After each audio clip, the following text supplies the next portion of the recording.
வணக்கம். காலை 6 மணி செய்திகளை விரிவாக பார்ப்பதற்கு முன்பாக முதலில் தலைப்புச் செய்திகளை பார்க்கலாம். தூத்துக்குடி, நெல்லை, கன்னியாகுமரி மற்றும் தென்காசி மாவட்டங்களில் மீண்டும் ஒன்றிய அரசின் குழுவினர் வருகின்ற 11ஆம் தேதி முதல் 14ஆம் தேதி வரை ஆய்வு செய்ய வருகிறார்கள்.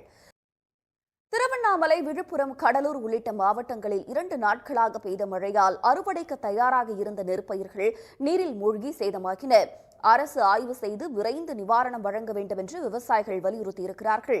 திருவண்ணாமலை மாவட்ட அதிமுக ஆட்சியில் இருந்தபோது குடியுரிமை சட்ட திருத்தத்தை ஆதரித்த எடப்பாடி பழனிசாமி CAA-வால் சிறுபான்மையினர் யாரேனும் பாதிக்கப்பட்டிருக்கிறார்களா என ஆவேசமாக பேரவையில் கேள்வி எழுப்பினார். இந்த நிலையில் நேற்று முன்தினம் மதுரையில் நடைபெற்ற SDPI கட்சி மாநாட்டில் பேசிய அவர், பன்னீர்செல்வம் கொடுத்த நெருக்கடியால் தான் அப்போதே ஆதரித்ததாக அந்தர் பல்டி அடித்துள்ளார்.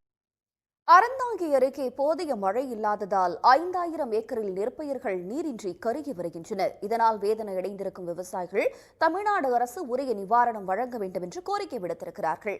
தமிழ்நாடு வெள்ள நிவாரண விஷயத்தில் ஒன்றிய நிதியமைச்சர் நிர்மலா சீதாராமன் வாயிலேயே வடை சுடுவதற்கு நோபல் பரிசு வழங்க வேண்டும் என்று காங்கிரஸ் கட்சியின் விருதுநகர் நாடாளுமன்ற உறுப்பினர் மாணிக்கம் தாகூர் விமர்சித்துள்ளார்.